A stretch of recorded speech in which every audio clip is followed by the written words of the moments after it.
Hello dear students, welcome to English Textbook YouTube channel.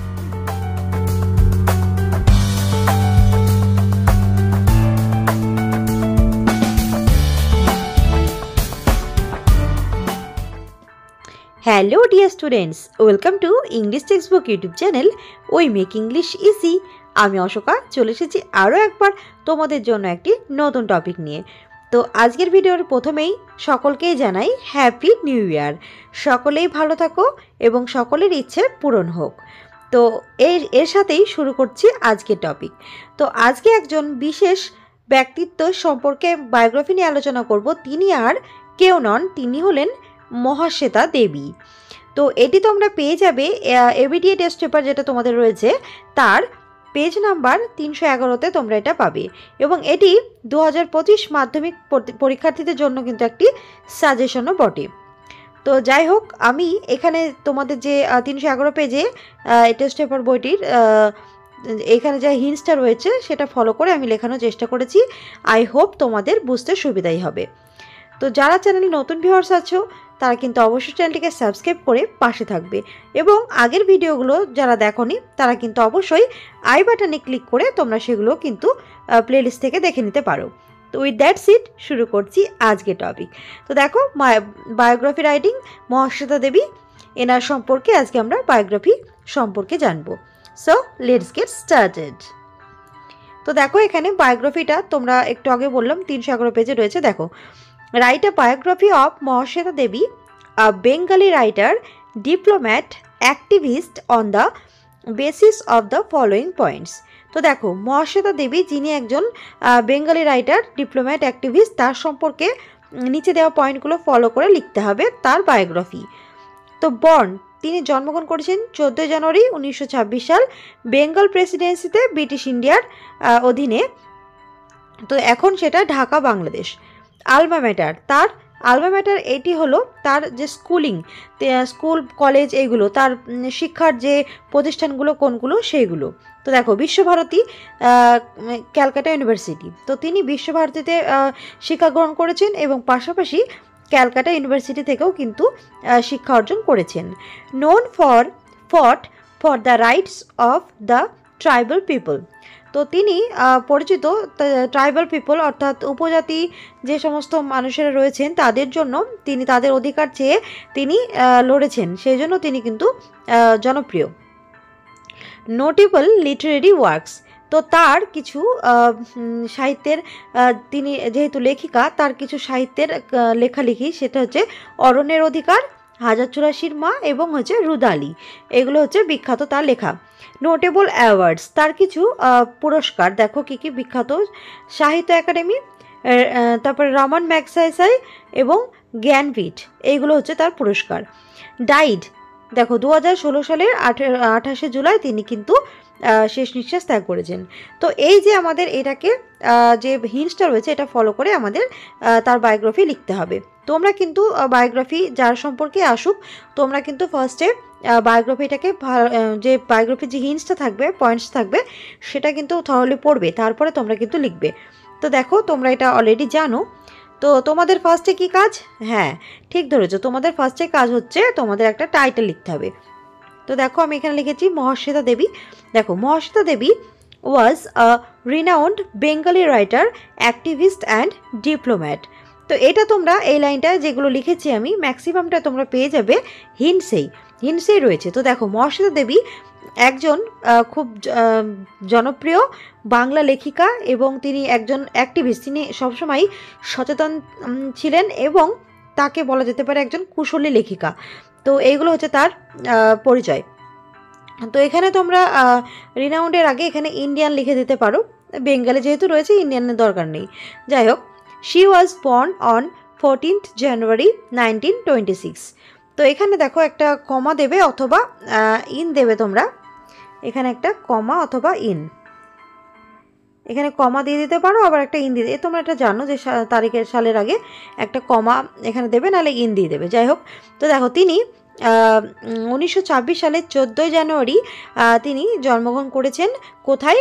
দেখো বর্তমানে যেটি হচ্ছে বাংলাদেশের ঢাকাতে, তো আগে সেটা ছিল দেখো ব্রিটিশ ইন্ডিয়া। তখন যেহেতু 1926 সাল, আমাদের দেশ স্বাধীন হয়েছে 1947 সালে, তো তখন ব্রিটিশরা রাজত্ব করতো। তো ব্রিটিশ ইন্ডিয়ার অধীনে বেঙ্গল প্রেসিডেন্সিতে তিনি জন্মগ্রহণ করেছিলেন, যেটি বর্তমানে বাংলাদেশের ঢাকার আওতায় পড়ছে। ওকে, আচ্ছা। তারপরে দেখো পরের লাইনটা, সেকেন্ড লাইনটা, থার্ড লাইনটা, থ্রু হার পাওয়ারফুল রাইটিং, তার যে লেখার অসাধারণ ক্ষমতা ছিল, তার শক্তিশালী লেখার মধ্য দিয়ে she became an influential figure in modern Indian literature and social reform. তো দেখো তার যে অসাধারণ লেখার ক্ষমতা, তার লেখনীর মাধ্যমে তিনি হয়েছিলেন ভারতীয় সাহিত্য এবং পাশাপাশি সমাজ সংস্কারের জন্য আধুনিক ভারতের একজন অত্যন্ত প্রভাবশালী ব্যক্তিত্বে তিনি কিন্তু নিজের লেখনীর মাধ্যমে নিজেকে কিন্তু তুলে ধরেছিলেন। তারপরে দেখো ফোর্থ লাইন, এখানে তোমরা হিন্টসে কিন্তু এটা নেই, কিন্তু আমি এটা তোমাদের সুবিধার জন্য লিখেছি। দেখো, her parents were Manish Ghatak and Dharitri Devi. তো দেখো তার যে বাবা মা যারা ছিলেন, তিনি হলেন মনীষ ঘটক ছিলেন তার বাবা, এবং ধরিত্রী দেবী হচ্ছেন তার মা। তো মনীষ ঘটক একজন বিখ্যাত এডিটর ছিলেন, এবং তার মা ধরিত্রী দেবী ইনি একজন বিখ্যাত সমাজ সংস্কারক ছিলেন। তো যাই হোক, she studied at Visva Bharati university Santiniketan. তো তিনি শান্তিনিকেতনের বিশ্বভারতী ইউনিভার্সিটিতে তিনি পড়াশোনা করেছেন। তারপর দেখো ল্যাটার, পরবর্তীকালে she completed her education at Calcutta university. তো শান্তিনিকেতনে পড়েছেন, তারপরে তিনি কিন্তু ক্যালকাটা ইউনিভার্সিটিতেও কিন্তু শিক্ষা লাভ করেছেন বা তার শিক্ষা সম্পন্ন করেছেন ক্যালকাটা ইউনিভার্সিটি থেকে। পরের লাইনটা দেখো, Mahasweta Devi is best known for her works that focus on the struggles and challenges faced by tribal people. তো মহাশ্বেতা দেবী তার জনপ্রিয়তা তার কাজের জন্য, এবং এটা বেশি জনপ্রিয় হওয়ার কারণ কি, তিনি গুরুত্ব দিয়েছিলেন সেই সব মানুষ, অর্থাৎ যারা ট্রাইবাল পিপল, উপজাতি আওতায় পড়ে যে সমস্ত মানুষেরা, তাদের যে স্ট্রাগল, তাদের যে একটা লড়াই, এবং তাদের যে তারা যে সমস্যার সম্মুখীন হয়েছিল, সেই তাদের যে বাস্তবতাকে তিনি কিন্তু তার লেখার মাধ্যমে তুলে ধরেছিলেন, এবং তার লেখার মধ্য দিয়ে সেগুলোকে ফুটিয়ে তুলতেন। অ্যাজ অ্যান অথর, একজন লেখিকা হিসেবে, her literary style was marked by simplicity and a deep empathy for the marginalized. তো দেখো এখানে মার্জিনালাইজড বলা হচ্ছে ট্রাইবাল পিপলদেরকেই, যার অর্থ হচ্ছে প্রান্তিক। তোমরা পড়েছো হিস্ট্রিতে। তো সেই প্রান্তিক মানুষদের জন্য তিনি তার লেখার মাধ্যমে, লেখার কৌশলের মধ্যে তিনি রেখেছিলেন খুবই সহজ ভাষা, এবং তার মধ্যে ছিল তাদের প্রতি গভীর সহানুভূতি, যেটা তার লেখার মধ্য দিয়েই সেগুলো প্রকাশ পেয়েছিল। মহাশ্বেতা দেবী তার লেখার এতটাই ক্ষমতা ছিল।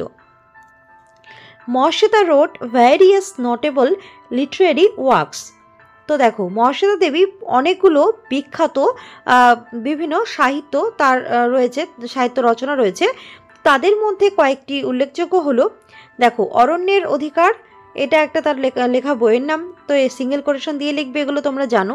তারপরে দেখো 1084 মা, এবং হচ্ছে রুদালি এটসেট্রা ইত্যাদি। তো আরও অনেক বই রয়েছে, তবে এইগুলো হচ্ছে তাদের মধ্যে অত্যন্ত জনপ্রিয় কিছু লেখা।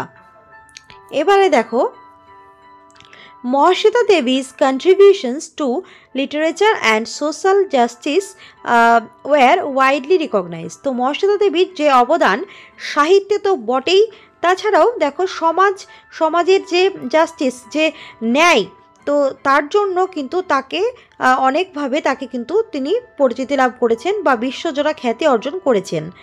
She was the recipient of several prestigious awards.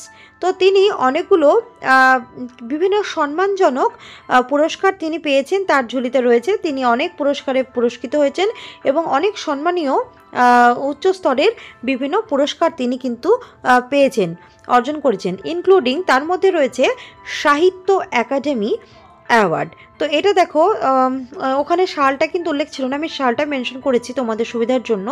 1979-এ তিনি পেয়েছেন সাহিত্য একাডেমি অ্যাওয়ার্ড। তারপরে দেখো 1997 সালে তিনি পেয়েছেন রামন ম্যাগসাইসাই অ্যাওয়ার্ড এবং 2000 সালে তিনি পেয়েছেন জ্ঞানপীঠ পুরস্কার। তো ইত্যাদি রয়েছে তার পুরস্কারের ঝুলিতে। তারপরে দেখো লাস্ট লাইন, লাস্টের sentence, Mahasweta Devi's life was remarkable in the field of literature. তো সাহিত্যের জগতে মহাশ্বেতা দেবীর যে তার যে জীবন, তার মহাশ্বেতা দেবীর জীবনটা কিন্তু খুবই স্মরণীয় হয়ে থাকবে। She breathed her last on 28 July 2016। তো 2016 সালের 28শে জুলাই তিনি শেষ নিঃশ্বাস ত্যাগ করেছেন। তো দেখো এখানে জুলাইয়ের পরে একটা ইন লিখে দেবে তোমরা, অর্থাৎ 2016-র আগে ইন লিখে দেবে। তো আমি এটা মিস করে গেছি, তোমরা একটু লিখে নিও। She will be remembered for her greatest contribution in Bengali literature. তো দেখো বাংলা যে সাহিত্য তাতে তার অসাধারণ অবদানের জন্য তিনি কিন্তু স্মরণীয় হয়ে থাকবেন। তো এই বলে কিন্তু আমরা বায়োগ্রাফিটা শেষ করব। তো অলরেডি আমরা বায়োগ্রাফিটা সম্পন্ন করলাম। সো যদি ভিডিওটি ভালো লাগে তোমাদের, অবশ্যই কিন্তু লাইক করবে, কমেন্ট করে জানাবে কেমন লেগেছে, বন্ধুদের সাথে শেয়ার করে দেবে এবং অবশ্যই আমাদের চ্যানেল ইংলিশ টেক্সট বুক চ্যানেলটিকে সাবস্ক্রাইব করে আমাদের পাশে থাকবে। আবারও দেখা হচ্ছে পরের ভিডিওতে। Thanks for watching.